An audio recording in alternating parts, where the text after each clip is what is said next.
Good evening, and welcome to the commencement exercises of the International Community Schools class of 2006. Honored guests, members of the Lake Washington School District's Board of Education, Assistant Superintendent Dr. Cindy Mayor, ICS families, extended families, and friends.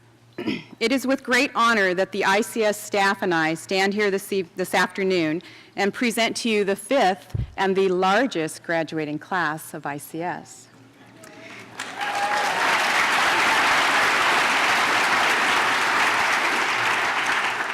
These graduates have earned the privilege of becoming college freshmen, neither as a result of social promotion nor basic seat time.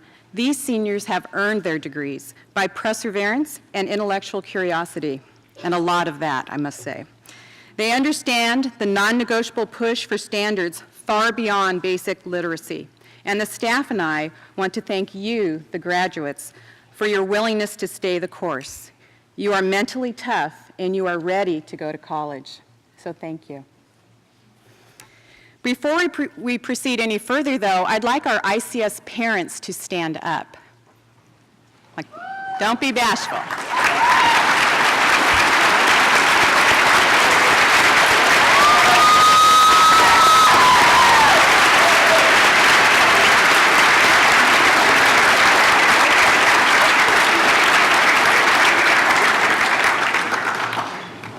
I would like to thank the ICS parents for your commitment to your sons and your daughters. For the past 6 years, you have donated approximately 12,000 hours of community service and over $84,000, which we put to good use. We put it to sustained academic enrichment. Thank you so much for your generosity. It speaks volumes. And the staff, graduates, and I would like to thank you for your unwavering support.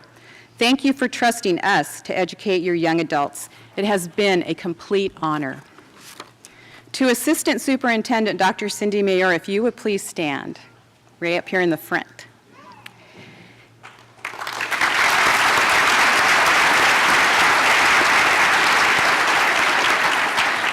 Thank you for your years of incredible support and leadership. You sustained us through the initial development and implementation years, and you continue to challenge ICS to reach beyond traditional standards. Thank you for your courage, professionalism, and great gift of common sense. I needed it. Thank you. And very, very importantly, I'd like my ICS faculty to stand. Yes, you, over there.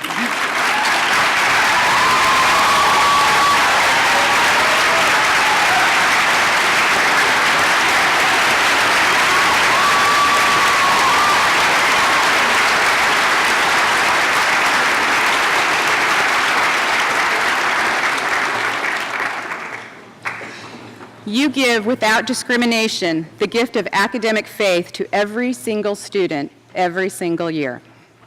You model dignity and integrity, and you teach students that complacency and mediocrity are just not options. I am forever inspired by your knowledge and truly humbled by your incredible work ethic. Thank you so very much. And now I'd like to invite everyone to sit back, relax, and enjoy the graduation ceremonies.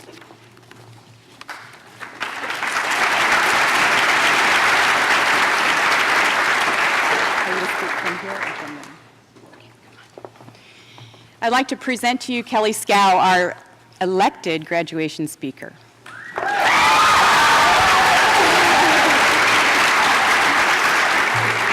This class is schizophrenic. We can't decide whether we're drama queens, rebels, suck-ups, spirited cheerleaders, or eccentrics. Not only do we have some of the most brilliant actors ICS has ever seen, in Caleb, Alvina, Roseanne, Noah, and many others, but there are also those of us that do our best work off stage. We're always lamenting over our stress levels and getting into college, and yet our free periods are black holes of time in which we spend the entire period trying to hack our way onto Craigslist or Wikipedia racing. We wail about all the injuries against us and the conspiracies to ruin our high school lives, but we have the most fun of any seniors I've ever met. This dramatic flair even extends into our belief that somehow eating on the wrong side of the line in the library is so rebellious. I'm sorry, guys. Cracking the ICS sub password doesn't make you a gangster. Especially when the first thing that we want to do upon being done with school is brag about how we can call our teachers by their first names now, or how we obsess over every single meaningless Spanish point. Arguing to the end, basically, even though some, like Tucker, never win. Sorry, Tuck, I guess now you know that yams really are different than sweet potatoes. At the same time we complain and bellyache, we're so connected to this school, I swear there's a hidden umbilical cord somewhere. We lay claim to the title of coolest ICS class ever and fiercely defend it. Even in 7th grade with Mr. King and the penny drive, we had an intense dedication to the school, and it never died. And you know, we never would have turned out the same anywhere else. Where else could we be this comfortable being so eccentric? I mean, honestly, some of the things I'll miss the most are Leah's Cher impersonations and Karen's renditions of Bonnie Tyler's Total Eclipse of the Heart that basically kill Mr. McFall's soul. And is there a place at college that I can post all of the art I make with the copy machine? Will there be any more retrospectives on Elizabeth Cady Stanton? It's amazing how free we can be in this environment, but is it any surprise when our teachers are just as forthcoming? We know all about Mr. Over's monkey that would bite him when trucks drove by in Chad, and his Prussian soccer coach that called him lunch meat, the Heidi goat herding years in the Alps, and his large invisible bunny rabbit. Plus his overisms, new this year, including my favorite, who is the premier of China? Ballard! The GDP of England, rubbery! And my personal favorite, just plain gong! Then there's El Señor's Rey de la Montaña, I can't hear my left side, Karen and Karen. Poor Señor, his first year at ICS, he had 3 Kellys, 2 Karens, and Los Vatos, all in one class period. Then there's Mr. McFall and his newest pet, Chuck Hamster Norris, the guinea pig. Augur, ladies and gentlemen, and his pet octopuses in college that would only come out in complete darkness. And Mrs. Sullivan, we learned, is an avid reader of Foxtrot, watches Gilmore Girls, and is a wicked peasant player. And our very own library teacher, Mrs. Rubin, pink hair, need I say more? But seriously, I mean, we did learn some stuff. I mean, like any American history question can be answered with a good synthesis answer about Henry Clay and or South Carolina. Plus, Mr. Heil taught us firsthand about the Socratic method. Mr. Heil, can I go to the bathroom? I don't know. Can you?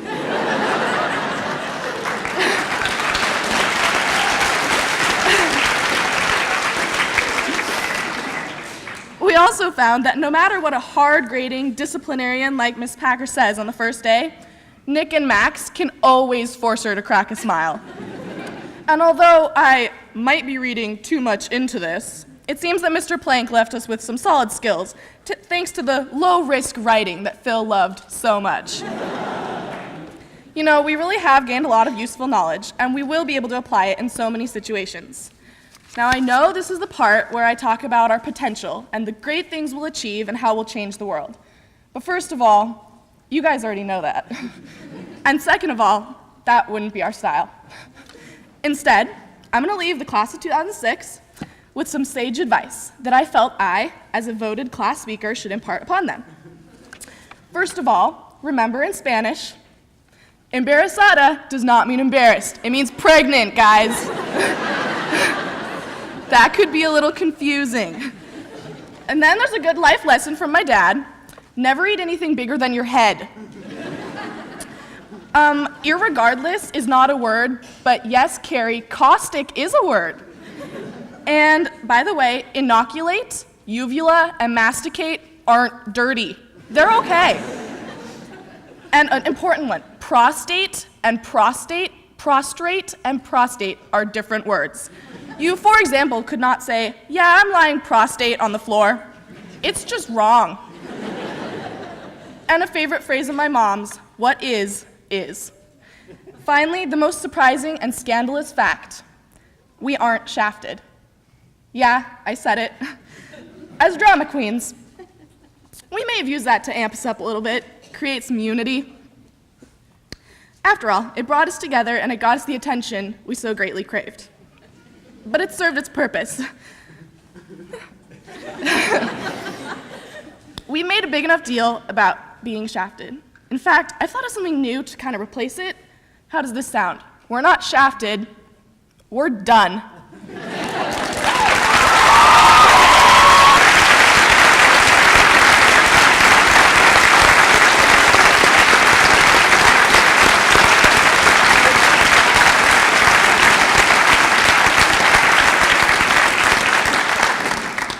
If you couldn't tell by that speech, it's been a really interesting 6 years.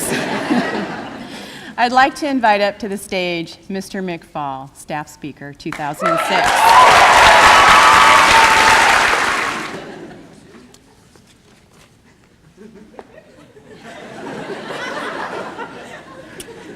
Ladies and gentlemen,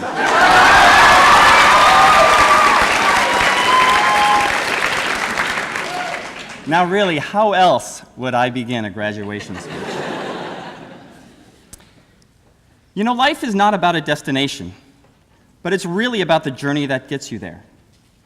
This may seem cliche, but having grown up in Montana, going to college in Los Angeles, teaching in Tacoma, and now having the pleasure of teaching you for 6 years, I truly believe this is the case. Your 6 years here at ICS have not been about the beginning or the end, but about a journey along the way. Our ICS journey began 6 years ago. Your first day at ICS was my first day as well. We were part of the new regime at ICS. We were the first set of students and the first set of teachers not to have experienced the portables, or have gone to camp, or probably a host of other things that have set us apart.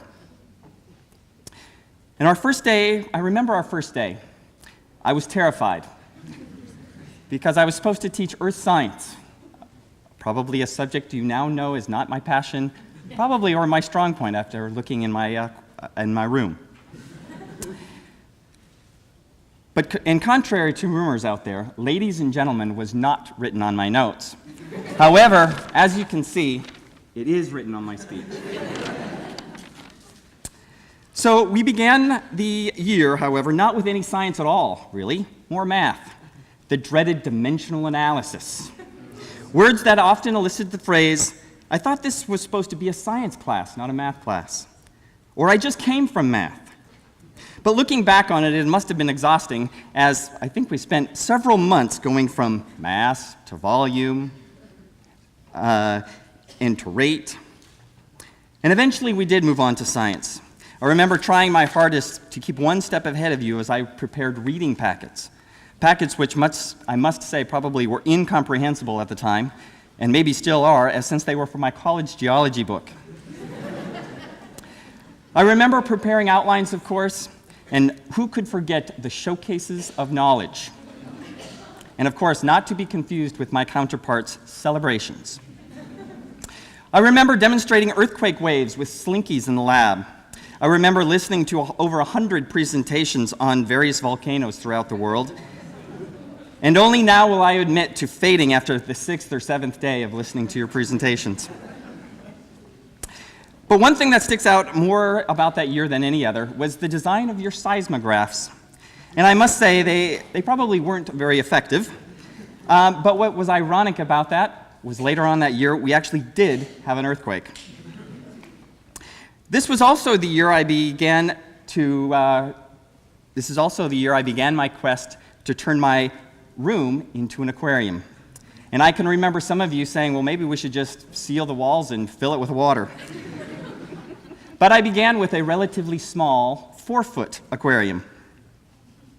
This was also my first experience with advisory, and what a memorable experience it was.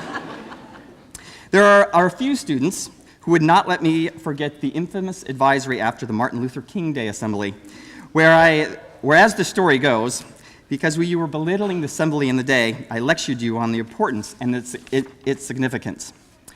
But I also remember in that advisory, the entire school participated in the penny drive, and you as 7th graders won handily, and I was very proud of you being one of your advisors. Your prize, I believe, was to have the yet-to-exist student lounge reserved for your class for the first month of the following year. And although many attempts were made at developing the cottage into a student lounge, unfortunately it never came to fruition and never will, as it is now a classroom. You did work hard as a class and did not receive the reward as promised, and I believe this led to the unfortunate development of your unofficial class motto of, dare I say it, shafted. A few years later, with the addition of a few more 100 gallons of water, and the additions of Fernando and a few other turtles, and a snake, I had quite a few of you in AP Biology. Older and taller, now I have to look up to you instead of looking you straight in the eye as 7th graders. We tackled AP Biology. We spent most of the time talking about biology, but we did deviate from the curriculum by doing a physics experiment involving a gel in the lab on the ceiling. In fact, I think it was more of a chemistry experiment because it seemed if the gel chemically bonded to the ceiling, as when I tried to scrape it off, I could not. And of course, I will never forget the challenging questions that honestly left me speechless for a moment, something that's very hard to do. But I thought for a moment about the response, but then, as I often say, I did have an answer, and I always tried to answer your questions.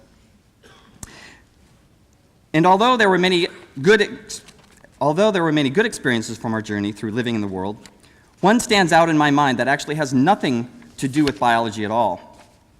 I was truly touched when I was invited, or shall I say ordered, to come have lunch with the AP Biology class after their AP test at Taco Del Mar. Although it may seem insignificant, it did truly touch me, and I will always remember that day talking with the rest of my class and being honored that I was invited to have lunch with you. Then our journey continues to biotech,